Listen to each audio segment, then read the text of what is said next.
Mad Max Fury Road is a lot of things. It's fast, it's chaotic, it's lawless, it's linear. It distills the action movie to its essence, but for me, the element that draws me in is its environmentally ravaged world. An eco-apocalyptic universe founded on drought-stricken landscapes, blood, and a thirst for oil, guns, and cars. Throughout its almost 2-hour runtime, the film places a lot on screen. Between its wonderfully kinetic editing and aggressive camera movements, it's hard to keep up.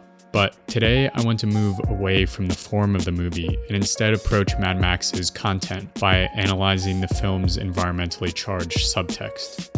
Mad Max's environmental commentary seems to be constructed around a dichotomy between a nostalgia for a green past and the reality of an eco-apocalyptic future. These two visions run in constant tension throughout the movie, with our protagonists yearning for green, contrasting with the need for engines, oil, and guns. Through this conflict, the movie seems to reflect current cultural fears of global climate change, while also implicating our reliance on industrial progress as the cause.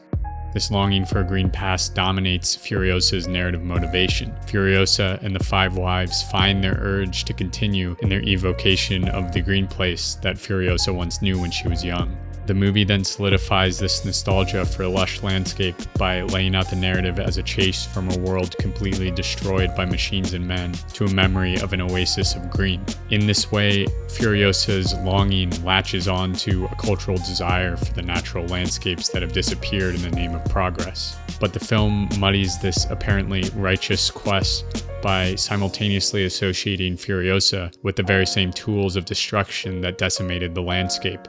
This is best exemplified in the protagonist's relationship with vehicles. Through cars and trucks, the literal vessels by which characters enact violence in the film, Mad Max Fury Road implicates both heroes and villains as seekers of destructive progress.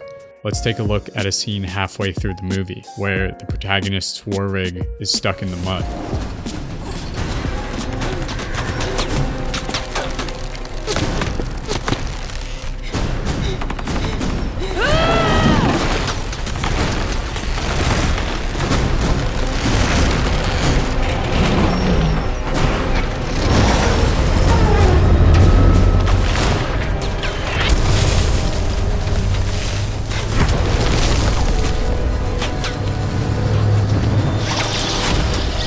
The symbolism here is pretty overt. As the truck moves forward, the tree falls, emphasizing the destruction of nature at the hands of machines and in the name of advancement.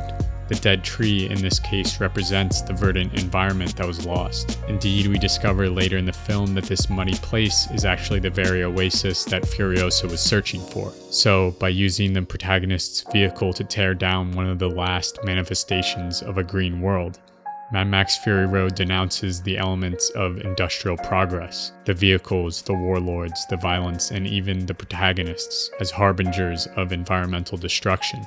In this way, the movie carries a multifaceted understanding of an eco-apocalyptic future, characterizing the heroes as both righteous in their quest for green and complicit in the global destruction of their environment. Despite this underlying environmental commentary, Mad Max's production contradicts with its message. In order to make Mad Max, the filmmakers needed to obscure the reality of a changing climate and use a desert landscape that is actually home to an intricate ecosystem.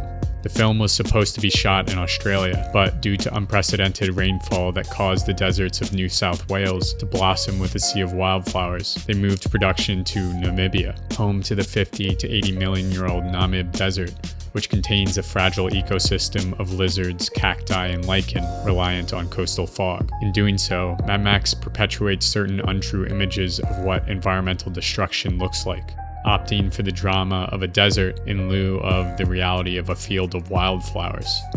Mad Max is definitely effective in visualizing the extreme consequences of rampant consumption and disregard for our surroundings.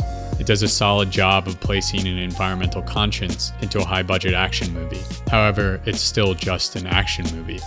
It uses the hyperbole of a desert to heighten the drama of the chase, not necessarily reveal an accurate depiction of a changed climate. So, when you watch this movie, think critically and recognize that environmental change does not necessarily mean treeless deserts or frozen tundras. Instead, it could simply appear in the blooming of wildflowers on a desert landscape.